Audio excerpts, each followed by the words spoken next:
Good morning. Today, 29th November 2024, wisdom of word of God morning ડિવોશનમાં આપ સર્વનો ફરી આવકાર કરવામાં આવે છે.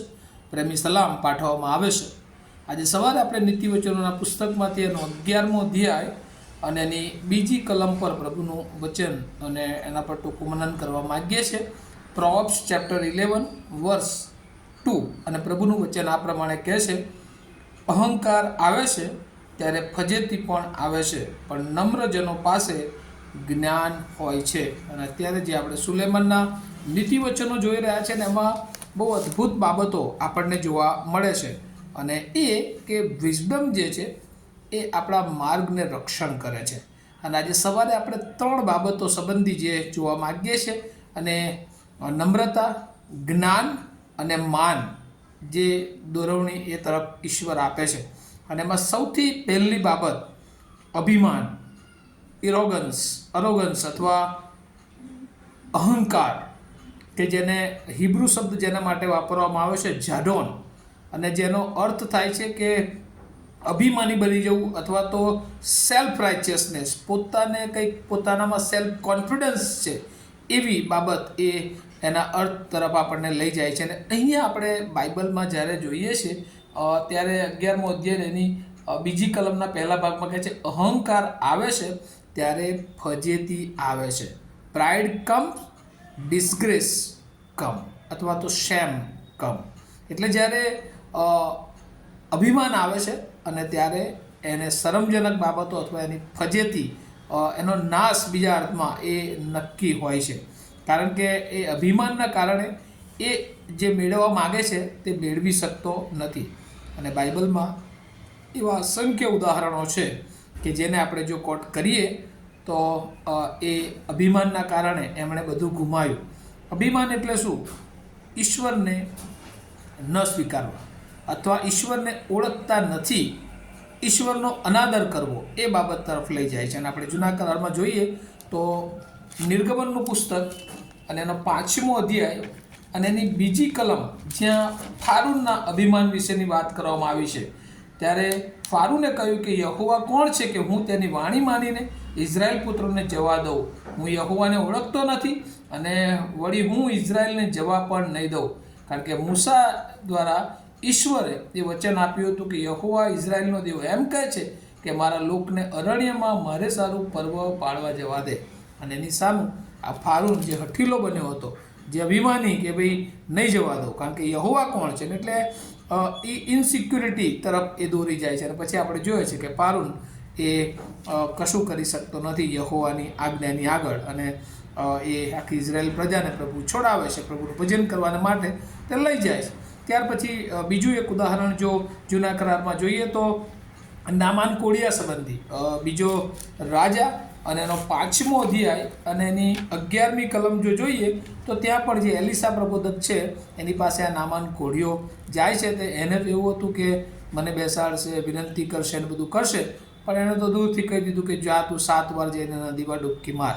અને આપણે જોઈએ છે 5મો અધ્યાય એની 11મી કલમ, ત્યાં કહે છે કે આ નામાન જે છે એ બહુ ગુસ્સે થઈ જાય છે અને ક્રોધામાન થઈને જતો રહે છે કે હું નામાન અને મને મળવા પણ ના આવ્યો અને આવી રીતે કહી દીધું, અને પોતાનું અભિમાન, અને એટલે એને એ સમયે સાજાપણું મળ્યું નહીં. ત્યાર પછી ઘણા બધા જીવનો આપણે જોઈએ છે. હામાનનું જીવન જોઈએ છે કે જે અભિમાની હતો, નબુખાદનેસ્સાર જોઈએ છે. એવા અસંખ્ય જીવનો કે જેઓએ અભિમાન કર્યું અને ઈશ્વરનો આશીર્વાદ તેઓ મેળવી શક્યા નહીં, પણ તેઓ અભિમાનને કારણે તેઓની ફજેતી થઈ. તેઓ શરમજનક બાબતો તરફ એ આગળ વધ્યા. અને બીજી તરફ જે યહોવાનું વચન, પ્રભુનું વચન, જે વિઝડમ, જ્ઞાન આપણને શીખવે છે, અહંકાર આવે છે ત્યારે ફજેતી આવે છે, પણ નમ્રજનો પાસે જ્ઞાન હોય છે. જે હંબલ છે, હંબલ, એની પાસે ઈશ્વર એને જ્ઞાન આપે છે, એને જ્ઞાન તરફ દોરી જાય છે. અને એટલે જે પ્રાઇડ છે એ હંમેશા ડાઉનફોલ થાય છે, પણ જે હંબલ હોય છે, જે નમ્ર હોય છે, એ કહે છે કે સ્ટેન્ડ, ઊભો રહે છે. અને હંબલ માટે જે હિબ્રુ શબ્દ વાપરવામાં આવ્યો છે ને તો શાનુઆ, અને એનો અર્થ થાય છે મોડેસ્ટ. અને એટલે હંમેશા જે હંબલ માણસ છે એ પ્રભુને આધીન હોય છે અને પોતાની પાસે જે કંઈ છે એનો નકાર કરીને એ દરેક બાબતોમાં જાણે કે પ્રભુના નિર્ણયને, પ્રભુને મધ્યસ્થ રાખીને એ પોતાની જાતને એ નકારે છે, પણ પ્રભુને હંમેશા એ પ્રથમ સ્થાન આપે છે. અને એવા જીવનો પણ આપણે જોઈએ છે. અને એ કહે છે કે જ્ઞાન તરફ દોરી જાય છે. કેમ જ્ઞાન તરફ દોરી જાય છે? કારણ કે એ નમ્રતા, હેમ્બલનેસ એ જ્યારે એનામાં આવે છે, એ નમ્રતાનું ઘરેણું એ એનામાં આવે છે, ત્યારે એ જ્ઞાન તરફ દોરી જાય છે. એટલે અભિમાનનું પરિણામ એ નાશ છે, એવું નીતિવચન 16 અને 18 પણ લખવામાં આવ્યું છે. અને ગર્વિષ્ઠ સ્વભાવ એ છેવટે પાયમાલી તરફ એ લઈ જાય છે, એવું પણ આપણને વચનોમાં શીખવા મળે છે. અને જ રીતે આપણે નમ્રતા સંબંધી જોઈએ તો નમ્રતા સંબંધી જે અગત્યની વાત લખવામાં આવી છે કે જેઓ નમ્ર છે તેઓ દેવને જોશે, તેઓ દેવનું જ્ઞાન પ્રાપ્ત કરશે. અને નમ્રતાના પણ ઘણા બધા એક્ઝામ્પલ્સ આપણે આપી શકીએ.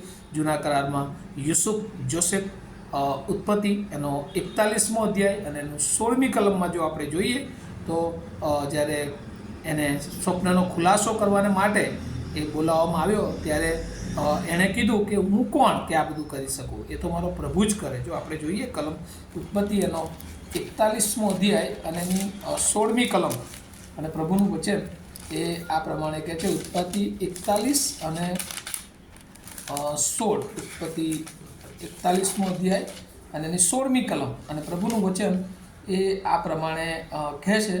અને યુસુફે ફારૂનને ઉત્તર આપ્યો, હું તો નહીં, પણ દેવ ફારૂનને શાંતિકારક ઉત્તર આપશે. હું તો નહીં, પણ દેવ એ ઉત્તર આપશે. અને ત્યાં આપણે યુસુફની નમ્રતા જોઈએ છે. એના ભાઈઓએ પણ ઘણું બધું એની વિરુદ્ધ કર્યું, તેમ છતાં એની નમ્રતાને કારણે જ્યારે એને મદદ કરવાની આવી ત્યારે એને બદલો એ જુદી રીતે વાળ્યો. અને એટલે એ નમ્રતાના એ જ્ઞાન તરફ, એ આશા તરફ, એ ઊભા થવા તરફ એ આપણને લઈ જાય છે. અને એવું જીવન આપણે દાઉદનું પણ જોઈએ છે. ડેવિડ, પહેલો સમુએલ એનો 16મો અધ્યાય એની 16મી કલમમાં દાઉદ પોતે પણ એ કબૂલ કરે છે કે હું કોણ અને મારું કુટુંબ કોણ કે અમે રાજા બની શકીએ, હું રાજા બની શકું. અને ઈશ્વરે એના જીવનને એ રાજા બનાવ્યું. અને એ પોતાની જાતને હંમેશા ઈશ્વરને ડિપેન્ડન્ટ આધારિત જીવન એ નમ્રતાનો નમૂનો આપે છે. આપણે નવા કરારમાં પણ યોહાન બાપ્તિસ્માને પણ જોઈએ છે કે મારી પાછળ જે આવે છે એના પગની વાતરી પણ છોડવાને હું યોગ્ય નથી. અને આવી નમ્રતા અને આપણા જીવનમાં પ્રભુના બાળકો તરીકે નમ્રતા એ બહુ જરૂરી છે. કારણ કે ઘણી બધી વાર અભિમાનથી આપણે આપણી જાતને ફજેતી તરફ, શેમ તરફ, શરમ તરફ, નાશ તરફ જ લઈ જઈએ છીએ. આજે સવારે પ્રભુ આપણા જીવનને ચાહે છે કે આપણે નમ્રતા તરફ આગળ વધીએ. આ વચનો સમજવા પ્રભુ એની બહુ જ કૃપા પણ સર્વને આપે. પ્રાર્થના કરીએ. અમારા જીવંત અને દયાળુ ઈશ્વર, આભાર માનતા સ્તુતિ કરીએ છીએ. અહંકાર, અભિમાન એ અમને નાશ તરફ લઈ જાય છે, એ અમને શરમ, ફજેતી તરફ આગળ વધારે છે. પણ નમ્રતા અમારા જીવનને જ્ઞાન તરફ દોરવી આપે છે. પ્રભુ, આ વાતો સમજવાને માટે તમે અમને જે તમારી કૃપા આપી છે અને એ પ્રમાણે ચાલવાને માટે પણ અમને તમારી મદદ કરો. એવી પ્રાર્થના ઈસુ પ્રભુના નામમાં સાંભળો, તેનો સ્વીકાર કરો. Amen. Have a nice day to all of you. Thank you.